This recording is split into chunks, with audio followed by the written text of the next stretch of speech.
Magandang umaga po. Sa unang Korinto chapter 13,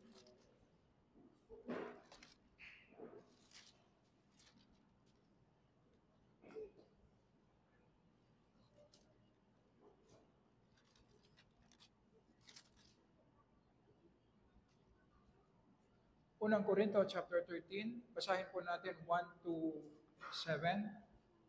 Kung ako'y magsalita ng mga wika ng mga tao at ng mga anghel, subalit wala akong pag-ibig, ako'y nagiging isang maingay na pumpyang o batingaw na umaalingaw-ngaw. At kung meron akong kaloob ng propesiya at naunawaan ko ang lahat ng mga hiwaga at ang lahat ng mga kaalaman, at kung meron akong buong pananampalataya upang maglipat ako ng bundok, ngunit wala akong pag-ibig, ako'y walang kabuluhan. Kung kung ipamigay ko ang lahat ng aking ari-arian at kung ibigay ko ang aking katawan upang sunugin, subalit walang pag-ibig, wala akong mapapakinabang. Ang pag-ibig ay matiisin, patient. Ito yung napag-aralan natin sa ating sermon. So hindi na natin titignan dito. At magandang loob, kind, mabuti, mabait. Ang pag-ibig ay hindi mainggitin o mapagmalaki o hambog. Hindi magaspang ang kilos. Hindi nito ipinipilit ang sariling kagustuhan, hindi mayayamutin, hindi nagtatala ng mga pagkakamali. Hindi ito natutuwa sa masamang gawa, kundi natutuwa sa katotohanan. Pinapasan nito ang lahat ng bagay, pinaniniwala ng lahat ng bagay, inaasahan ang lahat ng bagay, tinitiis ang lahat ng bagay. Tayo po ay nasa pag-aaral ng pag-ibig. So ang konteksto po nito, nakita natin nung nakaraang linggo na ito ay tungkol sa church na merong mga mananampalataya sa Corinth na binibigyan ng halaga, importansya ang kanilang sigasig sa paglilingkod na nakakalimutan nila na mas mahalaga ang bunga ng banal na espiritu. Nakita natin na pagdating sa ating paglilingkod sa loob at sa labas ng iglesia, na kung maglingkod tayo o gawin natin ang ating trabaho, ang ating secular work na base po sa ating sariling kalakasan lamang, mag-operate tayo na para bang mga unbelievers, sinasabi sa atin na magdudulot ng kaguluhan. Hindi tayo magiging useful sa ating kapwa at hindi rin magiging acceptable sa Panginoon ang ating ginagawa. Isang importanteng warning sa atin dahil nakakalimutan natin na mas mahalaga pala kung sino tayo kesa sa kung ano ang ginagawa natin. Kapag hindi po natin nararanasan ang spiritual maturity, hindi natin nararanasan ang power ng Holy Spirit sa ating puso at lumalakad tayo na para bang mga unbelievers lamang, ang ibig sabihin lahat ng ginagawa natin magiging mali, hindi acceptable sa Diyos. Ito ay isang nakakatakot pero kailangan na warning sa atin na importante ang ating daily devotion sa word and prayer araw-araw. Sa ganitong paraan natin sinasubmit ang ating mind, ang ating heart sa salita ng Panginoon. Inaalaw natin ang Holy Spirit na siyang mag-operate sa ating mga puso, mag-control sa ating buhay, at sa pamamagitan natin, hindi ba, na nakasulat sa ating bulletin, sa pamamagitan ng pananampalataya, ang Panginoong Yesus ang mabubuhay sa atin. So, doon magmamanifest ang power, doon magmamanifest ang bunga ng banal na Espiritu, at isa dyan ay ang pag-ibig, kaya magiging acceptable ang ating ginagawa sa Panginoon, magiging blessing sa ating kapwa mananampalataya at mag-glorify ang Panginoon sa ating mga ginagawa para sa Kanya. Titignan natin ngayong umaga ang isang katangian ng pag-ibig na ang sabi ko dito sa verse 4, ang pag-ibig ay matiisin at magandang loob. So inseparable po ang dalawa. Ang ibig sabihin ng matiisin, hindi natin ibinibigay kung ano ang deserve ng ating kapwa.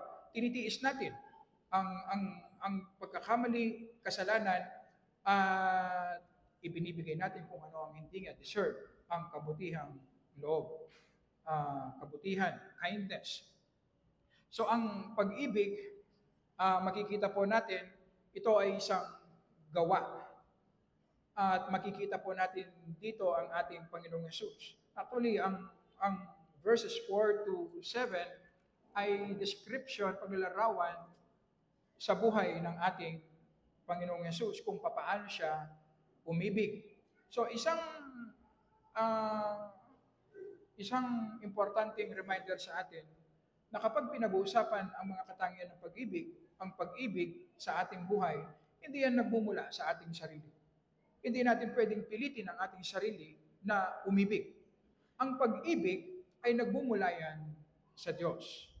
Ang ibig sabihin, kapag naunawaan natin ang pag-ibig ng Diyos sa atin, 1 John chapter 4 verse 9, kapag naunawaan natin ang pag-ibig ng Diyos sa atin, minemeditate natin. Dito pumapasok ang ating meditation. At nararanasan natin ang pag-ibig ng Diyos sa atin. Ang the same love, ang pag-ibig ng Diyos sa atin, lalabas yan, magmamanifest sa ating buhay. So ang Christian life, hindi yan do's and don'ts. Hindi yan self-effort. Ang Christian life ay ang nararanasan natin ang Panginoon, tayo mismo, at kapag nararanasan natin ang Panginoon, lalabas yan ng natural sa ating mga buhay. At kung gusto nating mag-manifest sa atin ang pag-ibig, mag-focus tayo sa pag-ibig ng Panginoon sa atin, sa pamagitan ng Panginoong Hesus. Diyan papasok ang meditation. At kapag naranasan natin yan, lalabas yan sa ating mga buhay. So, tignan po natin ngayon ang kindness. Buksan po natin ang ating mga Biblia sa Titus.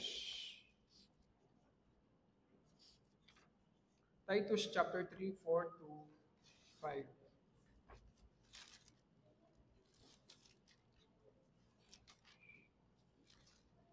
Ang pag-ibig ay mabait.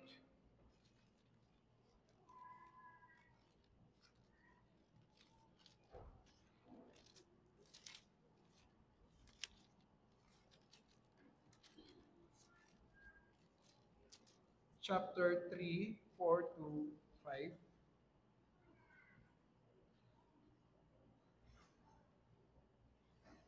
Basahin po natin. Ngunit nang mahayag ang kabutihan at kagandahang loob ng Diyos, kindness niya, na ating tagapagligtas, iniligtas niya tayo hindi dahil sa mga gawa ng ating ginawa sa katwiran, kundi ayon sa kanyang kahabagan sa pamamagitan ng paghuhugas ng muling kapanganakan, born again, at pagbabago sa pamamagitan ng Espiritu Santo. Kapag pinag-uusapan ang kabutihan patungkol sa Diyos, ito ay tumutukoy sa kaligtasan na nakamit ng Panginoong Yesus para sa atin na makasalanan. So hindi lamang ito simpleng paggawa ng mabuti, simpleng pagtulong sa ating kapwa. Ito ay tumutukoy sa sacrificial love ng Panginoong Yesus na siya ay nabuhay ng perfect at namatay sa krus upang sino mang manampalataya sa Kanya ay magkaroon ng buhay na walang hanggan. So tayong mga nakipag-isa sa ating Panginoong Yesus, naranasan natin ang kabutihang loob ng Diyos. At bilang tugon ngayon, dahil naranasan natin ang kindness ng Diyos sa atin, ay bilang tugon ay kailangan din mag-manifest ang the same kindness na ito sa ating relationship sa ating kapwa, sa ating kapwa mananampalataya at sa ating kapwa-tao. So ang kabutihan, kung i-define natin ito, ay ito po ay tumutukoy sa desire natin at kagustuhan natin, gawa natin na gusto nating mapagaan, mapaayos ang buhay ng ibang tao. Ito po ang kindness. At hindi lamang ito tumutukoy sa material na pagtulong, kundi pati sa spiritual na pangangailangan ng tao na willing nating tugunan para maging magaan lamang ang buhay ng ating kapwa-tao. Maraming mga unbelievers, kahit na hindi sila Kristiyano, ay generous at willing silang mag-sacrifice para sa pagtulong sa ibang mga tao. Makikita natin yan sa malalaking donation na kanilang ibinibigay sa iba't ibang charity. Makikita natin yan kahit ang isang tao, hindi siya Kristiyano, kapag meron siyang nakitang napapalimos sa daan, tumutulong siya. Ang pagkakaiba sa atin, ang ating pagtulong ay nanggagaling sa ating karanasan ng pagtulong ng Diyos sa atin. Naranasan natin ang kabutihan ng Diyos, kaya tayo tumutugon ngayon ng kabutihan sa ating kapwa. Ito ay pagsamba natin sa Diyos. Ang mga hindi mananampalataya, ginagawa nila ang kanilang pagtulong para pagpalain sila ng Diyos. Para masabi sa ibang tao na meron silang magandang reputasyon na sila ay matulungin. Ay dahil nga sila ay patay spiritually, imposible silang magkaroon ng tamang motibo. At yun ang unang pagkakaiba. At makikita po natin na dinisenyo tayo ng Panginoon na gumawa ng mabuti. Hindi ba sa Efeso chapter 2, 8, 9, and 10, na niligtas tayo ng Panginoon, ito ay biyaya, hindi sa pamamagitan ng ating gawa. Pero sa verse 10, niligtas tayo ng Panginoon na tayo ang kanyang pinakamahusay na gawa, creation. Ano ang purpose? Para gumawa ng mabuti. Gumawa ng mabuti na ang mga mabubuting gawang ito ay inihanda na ng Diyos noong una pa. So ganito para tayo dinisenyo ng Panginoon. By nature, kapag hindi tayo nakatingin sa ating Panginoong Yesus, ang concern lang natin ay ang ating sarili. Sarili nating problema, sarili nating pinagdadaanan, ang sarili lang natin. Wala tayong pakialam sa pinagdadaanan ng ibang tao. Pero tayo mga mananampalataya, meron tayong power na lumabas sa ating sarili at maging concern sa pangangailangan ng ibang tao. At ang mga mabubuting gawa na inihanda ng Diyos sa atin noong una pa, makikita natin yan, una, sa talento na ibinigay sa atin. Sa ating secular work na kung ano yung trabaho natin, makikita natin, ito ay connected sa talento na ibinigay sa atin. Yung iba na binigyan ng Panginoon ng talento na maging doktor, sila ay tumutulong sa kanilang kapwa na may karamdaman. Yung iba naman na binigyan ng Panginoon ng talento na magtayo ng buildings, ng tahanan, sila yung mga engineers na tumutulong sa kanilang kapwa upang makapagtayo ng bahay na kailangan nila o sa mga kumpanya makapagpatayo ng buildings para sa kanilang mga negosyo. So makikita natin kung ano yung talento natin. Yung iba naman, binigyan ng talento ng Panginoon na magluto. Kaya sila nagtatrabaho sa restaurant. At ang kanilang talento ngayon ay ginagamit nila para punan ang pangangailangan ng kanilang kapwa. So ang isang sinasabi sa atin, ang disenyo ng Panginoon sa ating trabaho, hindi po primarily para kumita tayo ng pera. So napag-aralan na natin yan, matagal na, about work. So kailangan tayong kumita ng pera kasi nga meron tayong mga pangangailangan. Pero hindi po yun ang primary goal ng ating work. Ang work po natin, ang pinaka-purpose niyan ay para tugunan ang pangangailangan ng tao. So kung ikaw ay nagtitinda sa palengke, primarily ang goal mo bilang mananampalataya ay magtinda ka ng pagkain na fresh at makatutulong sa iyong kapwa na makakain siya ng masarap at malusog na pagkain. Yun ang primary goal mo. Ngayon, habang ginagawa mo yun, kumikita ka rin. Pero ang distortion ngayon makikita natin at infected tayong mga mananampalataya. Halimbawa, yung mga doctors ngayon, tumataas ang cost ng pagpapagamot ngayon dahil ang panggagamot ngayon ginagawa talagang negosyo. Ginagawang negosyo. Yung mga gamot na kung talagang magiging patas lang yung mga nagtitinda, mura lang dapat yung mga gamot, pero nandyan yung mga medrep, binibigyan ng maraming pera yung mga doktor, sinusuhunan. So yung prosesong yun, tumataas ang presyo ng gamot. Sino nahirapan? Ang tao. Ang doktor ngayon, ang primary goal niya, hindi ang manggamot, kumita ng pera. Sino nahirapan? Ang mga tao na may hirap. So isang lesson sa atin.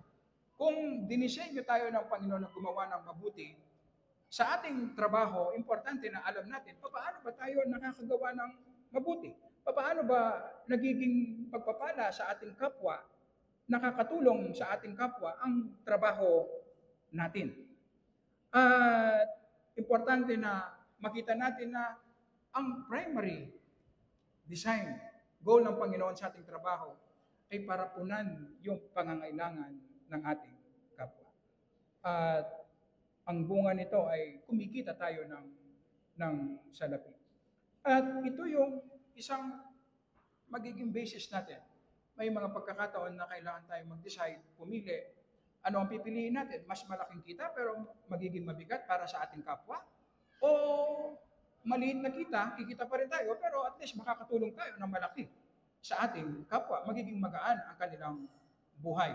So isang aspeto yon, ang ating trabaho ay dinisenyo ng Panginoon para punan ang pangailangan ng ating kapwa.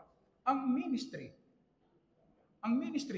So makikita po natin ang mga mabubuting gawa na dinisenyo ng Panginoon para sa atin sa spiritual na kaloob na meron tayo. So iba-iba ang kaloob na ibinigay sa atin. Ang layunin ng Panginoon ay para gamitin natin para sa ikabubuti ng ating kapwa. So isang importanteng reminder na naman sa atin. Dahil by nature talagang self-centered tayo at self-righteous tayo, malaki ang temptation na gamitin natin ang ministry para sa ating sarili. Gamitin natin ang ating ministry bilang entablado para i-promote ang ating sarili. So isang importanteng reminder sa atin. So, kapag hindi natin ginagamit ang ating kaloob, ang spiritual na kaloob na ibinigay ng Panginoon sa atin, ang ibig sabihin hindi tayo nagiging kind. Pinagkakait natin yung mabuting bagay para sa ating kapatid, na yun ang disenyo ng Panginoon. Na gamitin natin ang ating kanya-kanyang talento para pagsilbihan ang ating kapatid sa pananampalataya, para mag-benefit sila, para mag-grow sila sa kanilang pananampalataya. At lahat tayo, dahil iisang katawan lang tayo, iba-iba ang ating kaloob. Kaya kailangan natin gamitin ang mga kaloob na ito dahil base sa disenyo ng Panginoon, makikita natin yan sa ating pag-aaral sa Ephesians.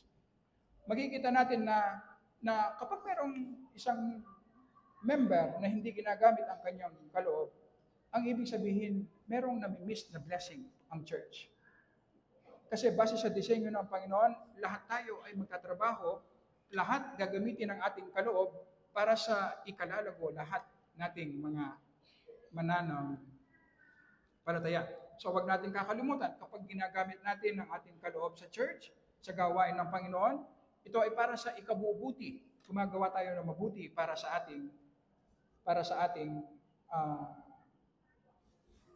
kapwa. So ganun din sa ating mga kamag-anak, sa ating ah, pamilya na tayong mga Kristiyano na ang unang-unang dapat nating tulungan ay ang ating mga kamag-anak, ang ating mga pamilya.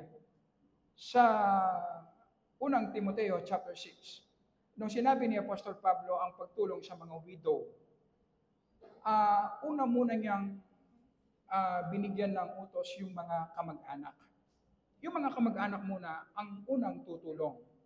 Ngayon, kapag wala yung mga kamag-anak, walang kamag-anak na tutulong, doon pa lang papasok ang church.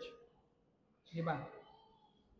Ang sabi pa nga niya, kung tayo mga mananampalataya, mismo kamag-anak natin, hindi natin tinutulungan, mas malala pa tayo sa mga unbelievers.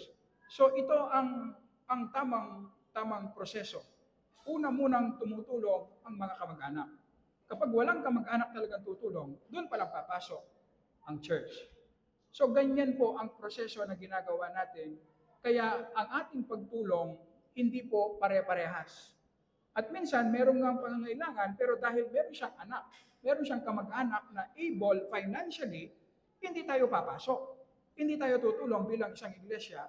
Kasi nga, ang resources ng iglesia, limitado lang.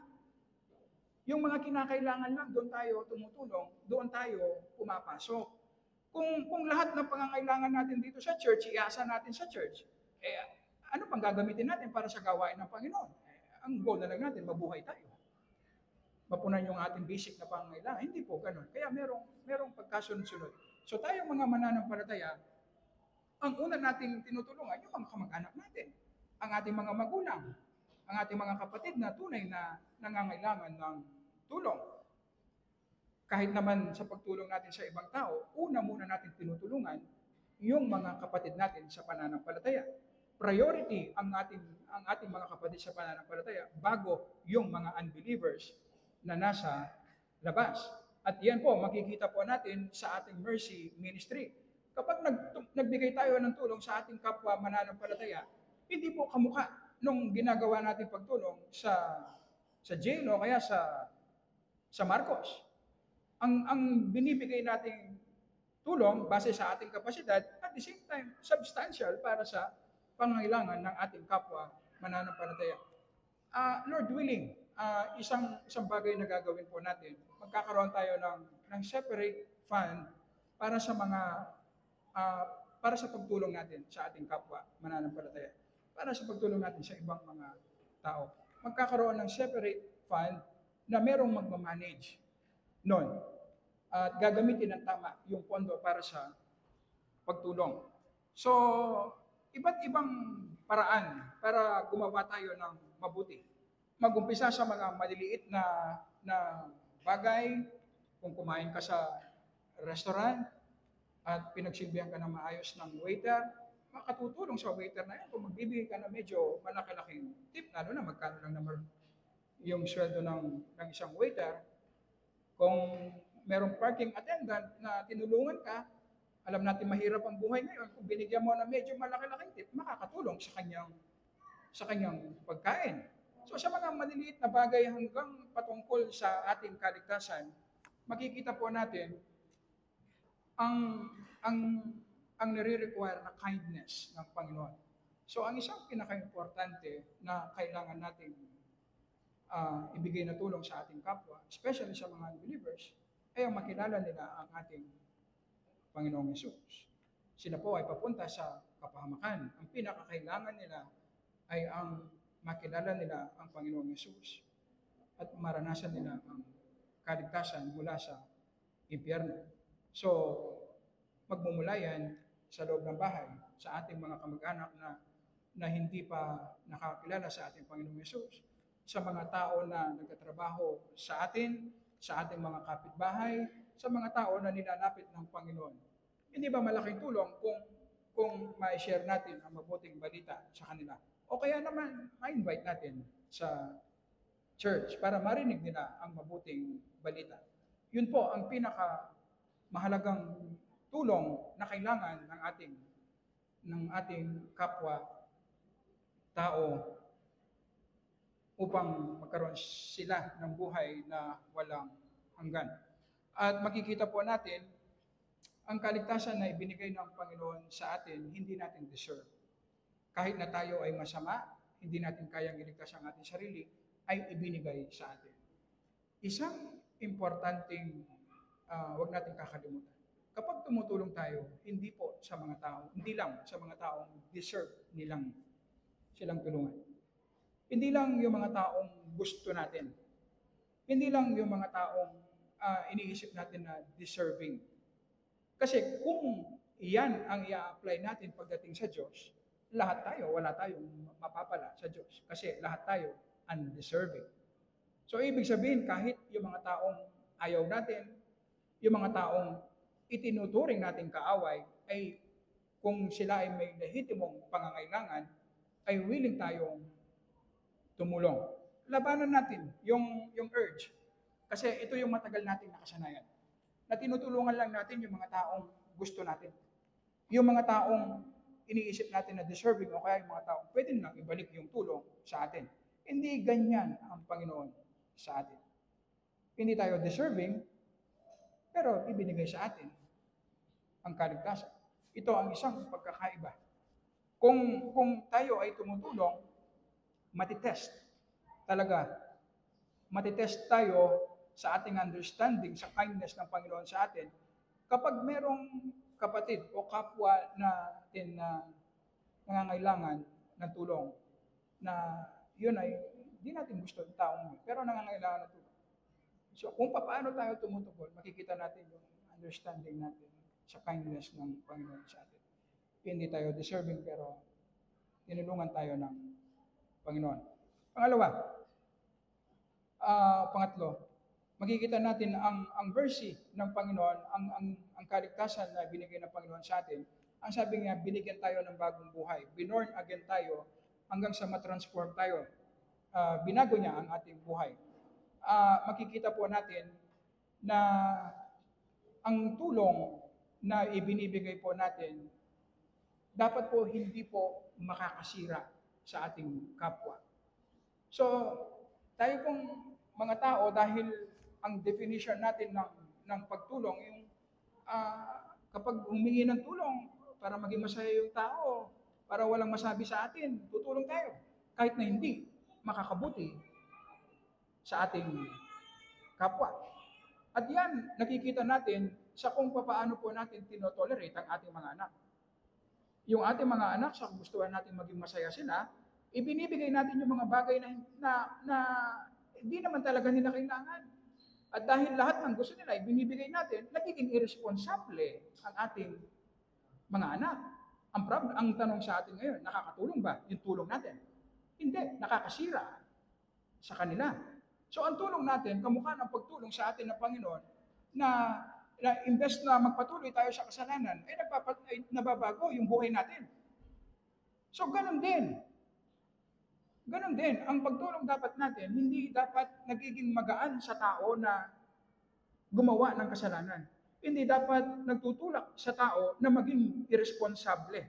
Kasi ang mercy ng Panginoon sa atin, imbes na itulak tayo sa mas malalim na kasalanan, ay inaalis tayo sa kasalanan at pinapabanal tayo. Yun ang tunay na tulong. So i-assess natin ang ating mga ginagawang pagtulong. Tunay nga ba talagang pagtulong ang ating ginagawa? At pagdating po sa mga bata, isang makikita natin, kapag hindi tama yung ginagawa natin pagtulong sa ating mga anak, madidistort sila, kawawa. Hindi sila magiging responsable. Magiging mahina sila. Merong tamang paraan ng pagtulong. So, hindi lang basta yung pangailangan material. Yung character, kailangan dinidevelop natin sa ating mga anak. Dahil kapag binibigay natin at bumibigay tayo sa kung ano ang gusto nila, inaabandona natin yung authority. Na para bang sinasabi natin ngayon, ikaw ang nakakaalam ng tama, anak, ako ang susunod sa iyo. Kung ano ang gusto mo, susundin ko. Hindi naman ganyan ang Bible. Sino ang binigyan ng authority ng Diyos? Ang mga magulang. Sino bang nakakalam na kung ano ang tama at mabuti? Ang mga magulang. Sino ngayon ang masusunod? Ang bata ba? Ang mga magulang. At kapag iniwan ng mga magulang ang kanilang authority, ibinigay sa kanilang mga anak, masisira ang pamilya, masisira ang mga bata. Kawawa sila. At makikita po natin ang pagtulong natin panghuli ay generous. Generous. Ang pagtulong ng Panginoon sa atin, ibinigay niya ang kanyang kaisa-isang anak. Hindi lang yun. Ibinigay niya rin ang kanyang Holy Spirit sa atin. So hindi lang yung mga bagay na galing sa Panginoon, kundi mismo ang kanyang sarili, ibinigay niya sa atin. Yun ang generosity. Ang pagtulong na alam po natin yung barya. Yung hindi tayo nahirapan. Iba-iba yung kapasidad natin, hindi po pare-parehas. Pero ang sinasabi natin, kailangan tayong maging generous. Makita yung generosity sa ating pagtulong. Ito yung ginagawa natin sa Marcos Village, na binabalance natin ang lahat ng gastusin natin sa church, yung posibleng gastusin natin in the future, pero kinoconsider natin na yung pagtulong na ginagawa natin twice a year, as much as possible, substantial. Kasi nga, doon magiging pagpapala yung tulong natin sa kanila. Hindi po kamukha ng ginagawa ng iba na para lang masabing tumulong, kahit magkano lang, nagbibigay. Hindi po ganun. Kailangan makita yung generosity sa ating pagtulong. At ito yung buhay na inilaan ng Panginoon sa bawat isa sa atin. Mag-umpisa sa maliliit hanggang sa pinakamahalaga, ay palagi tayong tumutulong. Concerned tayo sa pangangailangan ng ating kapwa, ng ating kapatid, ng ating mga kamag-anak, yung mga tao na nasa ating paligid. At ito rin dapat ang maging katangian ng ating church, na merong makita yung kabutihan, yung generosity natin sa pagtulong, willingness natin na gawing magaan ang buhay ng iba. At yan gagawin natin hanggang tayo po ay nabubuhay sa mundong ito. Dahil yun ang naranasan natin sa Panginoon, na ibinigay ng Panginoon ang kanyang kaisa-isang anak, kahit hindi tayo deserving, para tugunan ang pangangailangan natin. Hindi tayo mapunta sa impyerno, magkaroon tayo ng buhay na walang hanggan. Kung naranasan natin ito, meron din tayong power na maging mabuti sa ating kapwa. At kapag ganyan ang church, kamukha ng pinag-aaralan po natin, walang kapatid sa pananampalataya na magkukulang pagdating sa basic na pangangailangan. Walang member sa church natin na hindi makakain ng 3 beses isang araw. Maliban na lang yung mga nagpo-fasting. Pero dapat walang nagkukulang ng basic na pangangailangan sa mga members ng church. Kapag mayroong nagkukulang, ang ibig sabihin, hindi ginagawa ng church ang kanyang responsibilidad. So, isang pribilehiyo na ipakita natin ang ating kindness, kabutihan sa ating mga kapatid, sa mga tao sa ating paligid. Sige po, kung merong gusto mong dagdag.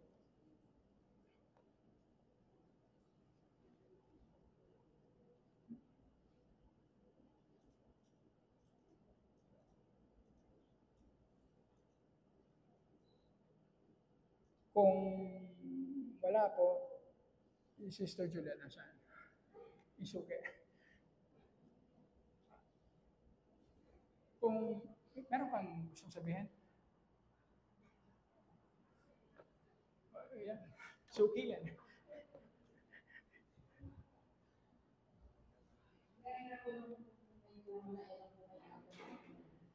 Sabi niyo po kasi, di ba, kung tutulong ka, halimbawa, bilang isang Kristiyano is, unahin niyo yung mas malapit sa'yo, kapatid po sa Kamag-anak, pamilya.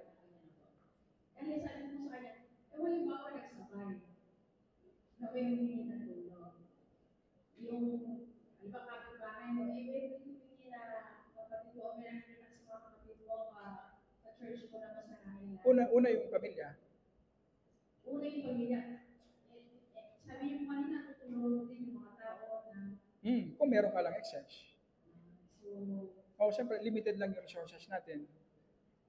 Kaya ang church din, hindi naman lahat tinutulungan. Kung halimbawa, merong kapatid dito nangangailangan ng tulong at meron naman siyang kapatid o kamag-anak na able na tumulong, pabayaan muna natin yung kamag-anak na tumulong bago tayo pumasok. Kasi kung palagi tayong pumapasok, walang matitira para sa gawain ng Panginoon. yun na po, first and foremost na yung malapit sa iyo. Ang tutulungan mo muna bago ilabas nila para Okay, pamilya.